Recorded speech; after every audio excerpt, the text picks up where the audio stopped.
Et maintenant, accroche-toi bien, car tu vas voir comment se passe le dernier jour d'un détenu aux USA. Alors, 24 heures avant, on vient le chercher dans sa cellule et on l'emmène dans un bâtiment qui a un nom vraiment pas rassurant. La Death House, littéralement la maison de la mort. Et en entrant, c'est officiellement la dernière fois de sa vie qu'il voit l'extérieur. Une fois dedans, ils lui font une fouille complète, ils lui donnent de nouveaux vêtements et on l'installe dans sa cellule finale qu'on appelle la Death Watch Cell, la cellule de surveillance de la mort, car c'est comme si on fait tout pour te rappeler ce qui va venir. C'est là qu'il va passer sa dernière nuit. Certains arrivent à dormir, d'autres, impossible, tu m'étonnes. 15 heures avant, c'est le réveil.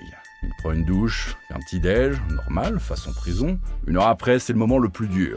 Il peut voir une dernière fois ses proches. Et il a aussi 45 minutes pour passer ses derniers coups de fil. 12 heures avant, c'est bon, terminé, plus de visite. Il reçoit un déjeuner normal, puis on lui propose de voir un prêtre, un imam, bref, un guide spirituel. Beaucoup arrivent là avec des regrets, des secrets, et c'est leur dernière chance de se vider un peu leur tête. À 8 heures de l'échéance, on lui donne un moment, bizarrement poétique. Regardez son dernier coucher de soleil. Après ça, il a 1 heure pour écrire des lettres. Les dernières, celles où tu dis tout ce que t'as jamais osé dire. Famille, amis, c'est un peu le moment du dernier grand au revoir. À 6 heures, c'est le truc qu'on connaît tous, choisir le dernier repas. Et oublie les films où les mecs commandent un buffet XXL. En vrai, les temps sont durs et ils ont un budget de $30, ce qui, avec les prix actuels, te paye à peine un McDo amélioré. Et si la personne va passer par la chaise électrique, on lui rase la tête. Oui, c'est pour éviter que ses cheveux prennent feu pendant le processus. Ensuite, il prend sa dernière douche, puis mange son dernier repas. 3 heures avant, les témoins arrivent.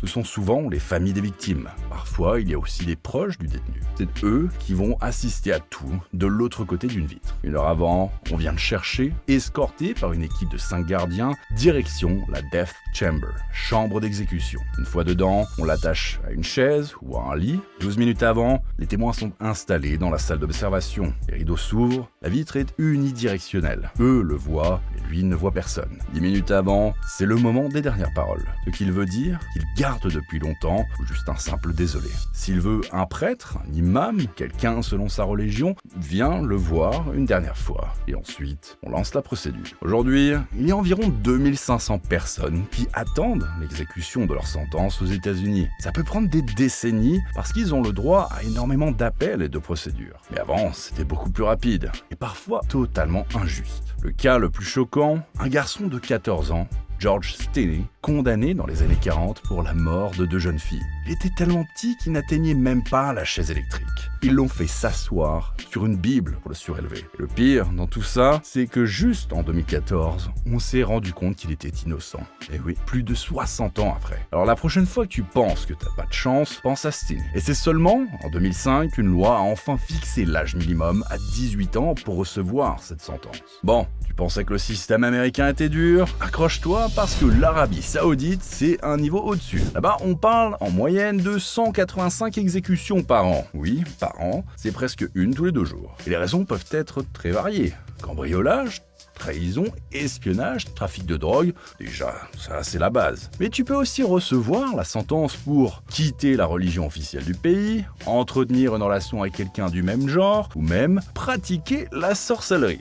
Et niveau méthode, laisse-moi te dire, c'est pas une liste soft du même menu que les États-Unis. Ils en utilisent 3 et aucune n'est gentille. T'as le peloton d'exécution, classique mais brutal. T'as aussi la lapidation. La personne est enterrée jusqu'à la tête et on lui lance des pierres jusqu'à ce que... Voilà. La plus courante, la décapitation, réalisée avec un grand sabre incurvé. Tu te rappelles du dernier moment Ned Stark dans Game of Thrones ? Ça ressemble un peu à ça. Et parfois, le corps est même exposé publiquement après pour faire passer le message. Et aussi, contrairement aux USA où ça peut prendre des décennies, en Arabie Saoudite, ça va très vite. Une fois condamné, la personne n'attend généralement pas longtemps. En attendant, les prisonniers restent dans une prison ultra dure où les détenus sont souvent isolés avec pression physique et psychologique constante, dont beaucoup ne peuvent même pas contacter leur famille. Et pas de temps à perdre, l'exécution a souvent lieu la même année que la condamnation. Et maintenant, on passe à un autre pays qui a un système vraiment dur et qui va te surprendre. C'est le Japon. Ouais, le pays des mangas et des sushis et des toilettes high-tech a en moyenne 5 exécutions par an. Et au Japon, c'est très simple, il n'y a que 3 crimes qui peuvent mener à une exécution. On a homicide, trahison et crime contre l'État. Et Généralement, pour y arriver, il faut avoir mis fin à plusieurs vies. Mais plus choquant dans tout ça, c'est même pas le verdict, c'est comment on l'applique. Voilà.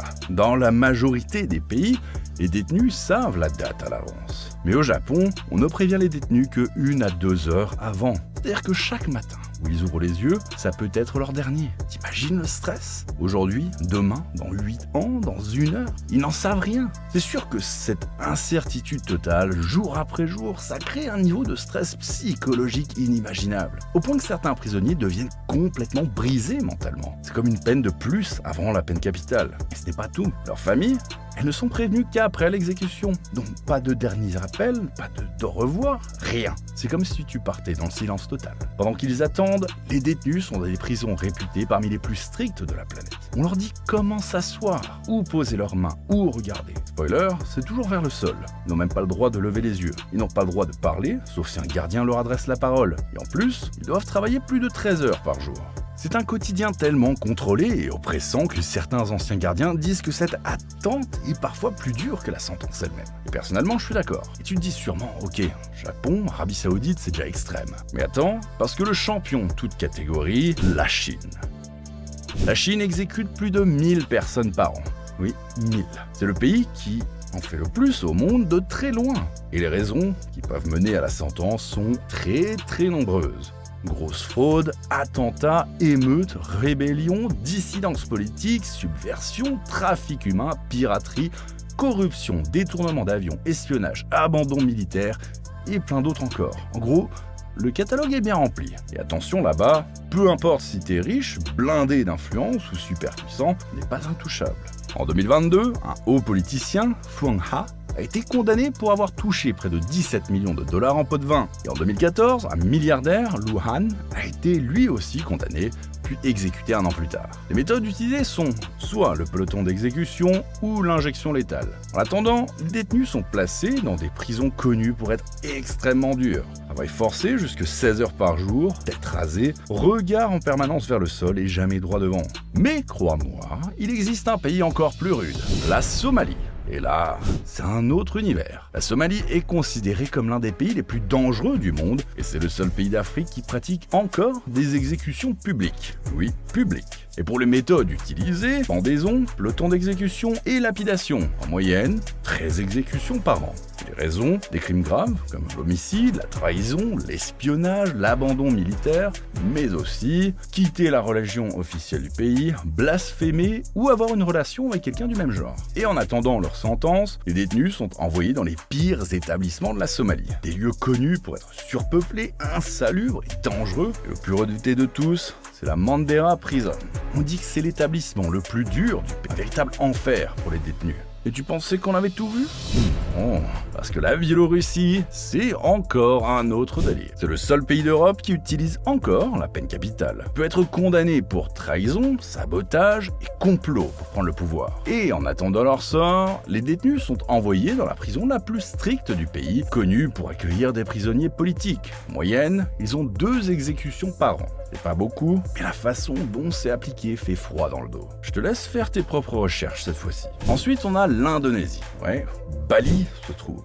L'Indonésie est connue pour être extrêmement sévère et surtout sur tout ce qui touche aux narcotiques. Tu te rappelles peut-être, en 2005, 9 Australiens ont été arrêtés pour trafic de drogue. 6 ont pris la perpétuité, mais 2 ont été condamnés à la peine capitale et exécutés en 2015 par peloton d'exécution. Ça avait créé un énorme scandale international.